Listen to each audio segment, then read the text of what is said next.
में बच्चों का है आकृति 6.43 में, जो कि आपकी यहाँ ऑलरेडी बनी हुई है। मैं कहा है यदि पी क्यू लंब है पी एस पर, यानी ये पी क्यू जो है लंब है इस पी एस रेखा पर, और फिर आगे कहा है पी क्यू समानांतर एस आर, पी क्यू समानांतर है एस आर के, आप क्लियरली देख पा रहे होंगे। फिर आगे कहा है angle S Q R 28 degree, S Q R देख ले कहाँ है एस क्यू आर, ठीक है। ये जो अंदर छोटा वाला त्रिभुज बन रहा है इसका जो अंदर वाला कोण है वो कितना है 28 डिग्री है, और क्यू आर टी दे रखा है 65, क्यू आर टी यानी जो बहिष कोण है बाह्य कोण है वो कितना है 65 डिग्री है। तो एंगल एक्स और वाई का मान निकालना है, ये एक्स और वाई का मान निकालना है। तो जो जो चीज़ आपको दे रखी है वो ऑलरेडी यहाँ पे लिख चुका हूँ कि पी क्यू लंब है पी एस पर, पी क्यू समानांतर है एस आर के, और एस क्यू आर दे रखा है 28 डिग्री, क्यू आर टी दे रखा है 65 डिग्री। अब आपको निकालना है क्या है एंगल एक्स और एंगल वाई का मान निकालना है, एंगल एक्स और एंगल वाई का मान निकालना है। अब यहाँ पे जरूरत पड़ेगी प्रमेय 6.8 की। प्रमेय 6.8 स्टार्टिंग में आपको बता चुका था मैं, एक्सरसाइज स्टार्ट जब की थी, आप वो वीडियो जरूर देख लेना एक बार, ठीक है। वो वाली जो स्टार्टिंग का पार्ट था उसको जरूर देख लेना। तो वहाँ पे हमने देखा था कि अगर हम किसी त्रिभुज की, ये आपका एक त्रिभुज है, ठीक है, क्यू एस आर ले सकते हैं, तो इसकी अगर हम किसी एक भुजा को बढ़ाएं, अब इसके कौन सी भुजा को बढ़ाया गया एस आर वाली भुजा को बढ़ाया कहाँ तक टी तक, तो इसका जो बहिष कोण होगा, ये वाला जो बहिष कोण होगा वो अंदर जो विपरीत कोण होंगे, यानी ये वाला एक विपरीत और एक ये वाला, दो विपरीत कोण हो गए इसके, ठीक है। आर के विपरीत कौन सा, ये वाला और ये वाला, दोनों विपरीत कोणों का योग के बराबर होगा, के योग के बराबर होगा, यानी ये 65 इस 28 और यहाँ पे जो एंगल बनेगा इन दोनों को जोड़ने पर इतना आएगा 65, ठीक है। तो सबसे पहले हम क्या करते हैं नामकरण कर देते हैं। इसको आप ले लो एंगल 1, इसको मान लो आप एंगल 2, ये आपका 3, इसको आप मान लो 4 और इसको आप मान लो 5। इस तरह से मानने से क्या हो जाता है, बहुत ईजी हो जाता है, और इसको आप मान लो 6। अब देखो लंब डाल रहा है, लंब डालने का मतलब क्या होगा कि वहाँ जो एंगल बनेगा, कोण बनेगा, जो झुकाव हो रहा है वो कितने डिग्री का है 90 डिग्री का है। क्लियरली आपके दिमाग में सेट हो जाना चाहिए कि जब भी लंब की बात आएगी तो वहाँ एक एंगल आपका 90 डिग्री का रहेगा ही रहेगा, ठीक हो गया। अगर यहाँ से अगर आप क्या निकाल लेते हैं, ये एंगल तीसरा निकाल लेते हैं, ठीक है। अब देखो क्या करना है आपने, यहाँ 65 दे रखा है, यानी इसका और इसका योग 65 होना चाहिए। आप इस 65 में से 28 घटाएंगे, ये मिल जाएगा तीसरा एंगल। फिर आपको पता है कि ये x और ये एंगल 3, ठीक है, एक्स और एंगल 3 आपका क्या है आपस में एकांतर कोण बना रहे हैं। क्यों?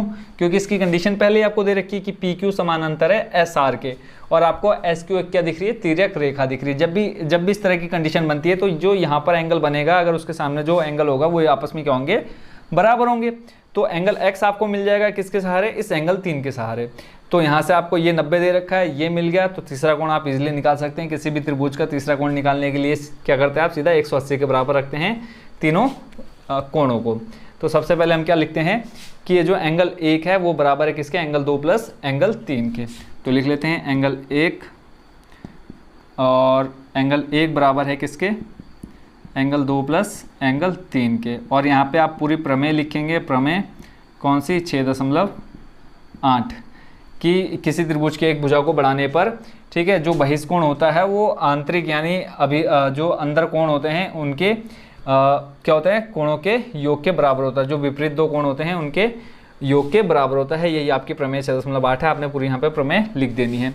तो एंगल 1 बराबर आपको कितना दे रखा है, एंगल 1 आपको दिया है 65 डिग्री, बराबर एंगल 2 दे रखा है आपको 28 डिग्री, प्लस एंगल 3 आपका यहाँ से निकलेगा। तो सिंपल क्या करना है, 28 को लेकर के आओ इधर, तो 65 माइनस हो जाएगा 28 बराबर कितना है, एंगल 3। 65 में से 28 घटाओ कितना बचेगा, देखो 5 में से 8 जाएगा नहीं, तो एक यहाँ से हासिल आ जाएगा, कितना हो जाएगा 15।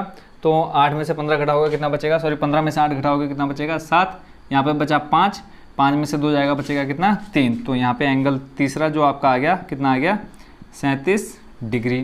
फिर यहाँ पे आप लिखेंगे कि पी क्यू समानांतर एस आर, पी क्यू समानांतर है एस आर, व क्या है क्यू एस एक तिर्यक रेखा है, क्यू एस तिर्यक रेखा है। एकांतर कोण दिखाने के लिए देखो बच्चों ये चीज़ जरूरी आपको दी हुई होनी चाहिए क्वेश्चन में कि एक क्या हो, रेखा आपस में समानांतर हो और एक तिर्यक रेखा हो, तब आपका क्या हो जाएगा, तब आप यहाँ पे लिखेंगे कि एंगल 4, देखो ये एक्स वाला कौन सा एंगल 4 और ये आपका 3, angle 4 plus angle 3, sorry plus नहीं आएगा, क्या आएंगे बराबर आएंगे, यानी एंगल 4 बराबर हो जाएगा एंगल 3 के। कारण क्या दोगे आप, एकांतर कोण, क्या देंगे कारण, एकांतर कोण। जब भी क्या आ जाएगा, दो रेखाएं आपस में समानांतर होगी और एक तिर्यक रेखा होगी, तो जो इस तरह से एंगल बनेंगे आमने सामने, ठीक है, एक रेखा के इस साइड, दूसरा रेखा के इस कोने में, तो आपस में क्या होंगे, बराबर होंगे। तो एंगल 4 बराबर एंगल 3, तो एंगल 4 आपका क्या आ जाएगा, एंगल 3 अभी आपका कितना निकल के आया, एंगल 3 आया आपका 37, तो एंगल 4 भी कितना हो जाएगा, 37 डिग्री। ठीक हो गया। और यहाँ पे एंगल पी आपको दे रखा है, एंगल पी आपका कौन सा, एंगल 6, कितना, 90 डिग्री। ठीक है, क्यों, क्योंकि ये क्या है, समकोण त्रिभुज है, सॉरी समकोण है। ठीक है, यहाँ क्या है, लंब है, यहाँ पे क्योंकि लिखा है पी क्यू लंब है पी एस पर, और एक चीज़ और लिख सकते हैं कि पी क्यू लंब है पी एस पर। ठीक है, तब एंगल 6 आपका 90 डिग्री हो जाएगा। फिर आपको क्या निकालना है, ये दे रखा है, ये आपको पता चल गया, वाई निकालना है, एक्स का मान तो मिल गया आपको। ठीक है, कितना मिला एक्स आपको, 37 डिग्री, और एक्स आपका क्या है, 4 है। तो यहाँ से आप लिखेंगे त्रिभुज ले लो किसमें, क्यू एस पी में। ठीक है, तो आ जाएगा त्रिभुज क्यू एस पी में। तो यहाँ से आ जाएगा आपका एंगल 4, 5, 6, यानी एंगल 4 प्लस एंगल 5 व एंगल 6 को अगर हम जोड़ेंगे कितना आना चाहिए, 180 आना चाहिए। एंगल 4 आपका एक्स का मान कितना, 37 डिग्री, प्लस एंगल 5 आपका निकालना है, और एंगल 6 आपका कितना, देखो लंब है और समकोण है, तो क्या आ जाएगा ये 90 डिग्री बराबर 180। 90 और 37 को जोड़ना है, देखो 7 और 0 जोड़ोगे कितना आएगा, 7। ऐसे 9 और 3 को जोड़ो कितना आ जाएगा, 9, 10, 11, 12, तो टोटल आ जाएगा 127 प्लस एंगल 5 बराबर 180 डिग्री। अब 180 में से घटाना है कितना, 127, यहाँ देख लेते हैं, 180 माइनस 127, 0 में 7 जाएगा नहीं, एक हाथ से लेंगे 10, 10 में 7 जाएगा, कितना बचेगा, 3, फिर यहाँ बचा कितना, 7, 7 में से 2 जाएगा, बचेगा आपके पास 5। तो इस तरह से एंगल 5 आपका आ जाएगा कितना, 180 माइनस 127 डिग्री, तो एंगल 5 बराबर कितना आ गया आपका निकल के, 53 डिग्री। ठीक है, और एंगल 5 आपका क्या है, एंगल 5 है y, तो यहाँ पे आप लिखेंगे कि एंगल y बराबर 53 डिग्री, और दूसरा आपका क्या था, एंगल x, तो एंगल x आपका कितना आ गया, 37 डिग्री। इसी के साथ आपका क्वेश्चन नंबर 5 भी हो चुका है कंप्लीट। अब चलते हैं नेक्स्ट क्वेश्चन की।